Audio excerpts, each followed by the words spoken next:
दोस्तों नमस्कार। 72,825 शिक्षक भर्ती 2011 में आवेदन करने वाले सभी अभ्यर्थी भाई बहनों का हमारे इस करियर सीक्रेट चैनल पर हार्दिक स्वागत है। मैं तिलक। मित्रों, जैसा कि आप जान रहे हैं, इस समय 72,825 शिक्षक भर्ती 2011 से संबंधित मामला सुप्रीम कोर्ट में पूरे चरम बिंदु पर चल रहा है। हम आपको बता दें कि सुप्रीम कोर्ट के नोटिस के बाद सरकार में हड़कंप मचा हुआ है, जैसा कि हमने कई वीडियो में आपको बता दिया है। हम आपको बता दें कि 72,825 शिक्षक भर्ती में से जो अंतरिम आदेश पास हुए थे 7/12/2015 को तथा 24 फरवरी 2016 को और 26 अगस्त 2016 को, इन 3 अंतरिम आदेशों का सरकार ने कंप्लायंस नहीं किया था और इसे लेकर के कोर्ट ने नोटिस जारी कर दिया है। हालांकि 12/091 भी 7/12/2015 के सुप्रीम कोर्ट के अंतरिम आदेश का एक भाग है। लेकिन मित्रों, हम आपको बता दें कि इस समय जो मामला चल रहा है उसमें अगर हम बात करें तो 1100 याचियों में से बचे 262 याची तथा 580 याची 24 फरवरी के जो रिस्पॉन्डेंट थे उनको नौकरी मिलने के लगभग आसार बढ़ गए हैं। साथ ही साथ अगर इन अंतरिम आदेशों का कंप्लायंस हुआ तो 12/091 को एक बार फिर संजीवनी मिल सकती है।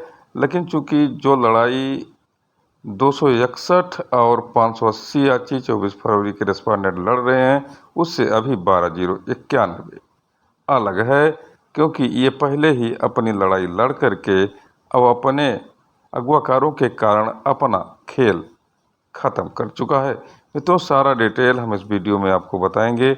अगर आप हमारे चैनल पर नए हैं तो हमारे चैनल को अधिक से अधिक संख्या में सब्सक्राइब कर दीजिए, वीडियो में अंत तक बने रहिए, बेल आइकन को ज़रूर दबा दीजिए जिससे समस्त नोटिफिकेशन आपको मिलती रहे। वीडियो को शेयर कर दीजिए तथा वीडियो को लाइक ज़रूर करिए और कमेंट लिखिए। मित्रों, हम आपको बता दें कि इस 72,825 शिक्षक भर्ती 2011 में शुरू हुई थी और शुरू ही में ही इसका जो कल्चर था यह विवादित रहा था। एक तरह से इसका वर्जिन ही विवादित रहा था। और हम आपको बता दें कि उसके बाद में एकेडमिक तथा फिर टेट मेरिट की लड़ाई हुई। फिर किसी तरह से सुप्रीम कोर्ट द्वारा टेट मेरिट को हरी झंडी दे दी गई और अपने ही जो है दिशा निर्देशन में भर्ती कराने का आदेश दिया। समय समय पर मित्रों कई जो है अंतरिम आदेश इसमें जारी होते रहे और तथाकथित रूप से सरकार सुप्रीम कोर्ट के अंतरिम आदेशों के तहत ही भर्ती करती रही। लेकिन उसके किसी भी अंतरिम आदेश को उत्तर प्रदेश की तत्कालीन सरकार बेसिक शिक्षा परिषद ने नहीं माना और अपने मनमाने ढंग से भर्ती करती रही। पैरेलल भर्ती प्रोसेस चला करके 12/091 को छोड़ करके 261 याचियों को छोड़ करके 580 याचियों को छोड़ करके 24 फरवरी के रेस्पोंडेंटों को छोड़ करके और भर्ती प्रक्रिया कागज में पूरा कर लिया और सुप्रीम कोर्ट में क्लोजर रिपोर्ट लगा करके और फिर बाहर हो गई। तो मित्रों, हम आपको बता दें कि ये न्यायपालिका और सरकार का जो कॉकटेल होता है उससे कई सरकारें न्यायपालिका के आंखों में धूल झोंक करके और निकल जाती हैं। इस तरह से उन अभ्यर्थियों का जो है नुकसान हो जाता है, उन्हें न्याय नहीं मिलता जो योग्य होते हैं। मित्रों, योग्य अभ्यर्थियों की भर्ती न करके अयोग्य अभ्यर्थियों की भर्ती करके अच्छा पैसा का बंदरबांट, अच्छा भ्रष्टाचार का बोलबाला 72,825 शिक्षक भर्ती में रहा। अब हम आपको बता दें कि कुछ लोगों को लगा कि हमारे न्याय नहीं मिला है तो लोग सीधे सुप्रीम कोर्ट पहुंच गए और सुप्रीम कोर्ट पहुंचने वाले वो लोग थे जो 261 1100 याचियों में बचे थे, जिनको ये कह करके टाल दिया गया था कि इनके कुछ डॉक्यूमेंट नहीं मिल रहे हैं, तो उनको न्याय नहीं मिला था। साथ ही साथ 580 याचियों को जिनको कहा गया था कि ये एलिजिबल हैं और इनको नौकरी दिया जाएगा, उनको भी न्याय नहीं मिला। साथ ही साथ 24 फरवरी के जो रेस्पोंडेंट थे वो भी अपना हक मान रहे हैं। ये सभी लोग सुप्रीम कोर्ट गए, एक केस में बेंच हुए तथा 3-4 महीने पहले सरकार को इसके लिए नोटिस हो गई कि सरकार इसका जवाब दे, क्यों इनको नियुक्ति नहीं दिया गया।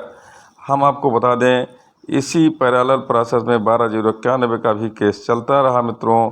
27 सितंबर 2023 को आप जान रहे हैं, परमादेश मिला, सिंगल बेंच से जीत मिली, डबल बेंच में फिर हार मिली, फिर सुप्रीम कोर्ट से खारिज हुआ मामला, सुप्रीम कोर्ट से रिव्यू पिटीशन का तथाकथित रूप से जैसा लोग कह रहे हैं कि वो मिला, क्या कहते हैं, लिबर्टी मिला, रिव्यू पिटीशन दाखिल भी है, लेकिन 12/091 के जो है मामले में कोई बहुत ज़्यादा जान नहीं दिखाई दे रही है।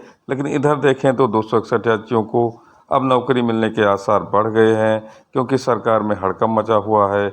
जब प्रशासन ने बेसिक शिक्षा परिषद के सचिव को पत्र लिखा तो इसकी गंभीरता को आप जान सकते हैं कि कहीं ना कहीं इस पत्र में भारी गंभीरता दिखाई दे रही है। जो पत्र वायरल हो रहा है, तो इसमें जिनके लिए नोटिस हुई है, कम से कम उनको कोर्ट आदेश दे सकती है, क्योंकि सरकार के पास जवाब है नहीं।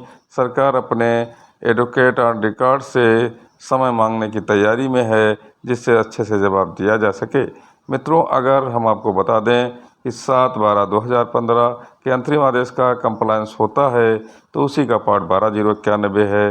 तो हो सकता है कि 12/091 को भी संजीवनी मिल जाए और 12/091 का मामला फिर से खुल जाए और सुप्रीम कोर्ट में डायरेक्ट खुल जाए। इसके लिए अपने अधिवक्ताओं से संपर्क करना चाहिए, अपने अधिवक्ताओं से सलाह लेनी चाहिए कि कैसे हम सुप्रीम कोर्ट में फिर से ज़िंदा हो सकते हैं। रिव्यू पिटीशन का कोई बहुत मतलब में तो रह नहीं गया है, या तो रिव्यू पिटीशन जल्द खारिज करके सुप्रीम कोर्ट में पहुंच करके और इसी केस में अपना मामला बंच करा लें तो फ़ायदा मिल सकता है मित्रों। साथ ही साथ हम आपको बता दें कि कम से कम अपने वरिष्ठ वकीलों से बात करना चाहिए और सुप्रीम कोर्ट के किसी अच्छे लॉयर से बात करना चाहिए। जितने भी अगवाकार हैं, सबको एक मंच पर आना चाहिए। चंदा चोरी इस बार छोड़ देना चाहिए, जो पैसा दबा कर रखे हैं उसे खर्च करना चाहिए। अंतिम मौका है। और एक बार हम आपको बता दें कि सरकार को जिसमें नोटिस हो गई है, अगर उसमें आप शामिल हो जाते हैं तो कहीं ना कहीं आपका हक पहले बनेगा, उसके बाद में किसी का हक बनेगा। लेकिन जिस तरह से एक मंच पर लोग नहीं आ रहे हैं, पैसा के जो है लालच में जो याचियों का पैसा है उसे अपना समझ करके और अपने परिवार में खर्च करने के लिए तत्पर हैं, बड़ी बड़ी बातें करते हैं, डींगे हाँकते हैं, करते कुछ नहीं हैं। कह रहे हैं सुप्रीम कोर्ट हम पहुंच गए हैं, सुप्रीम कोर्ट पहुंचकर आप क्या कर रहे हैं इसका खुलासा नहीं कर रहे हैं, अपने आम याचियों को नहीं बता रहे हैं, एक तरह से बेईमानी है। तो मित्रों, हम आपको बता दें कि 261 और 580 24 फरवरी के रेस्पोंडेंट नौकरी पाने की ओर अग्रसर हैं, वहीं 12/091 आज भी अपने खेल में फंसा हुआ है। धन्यवाद।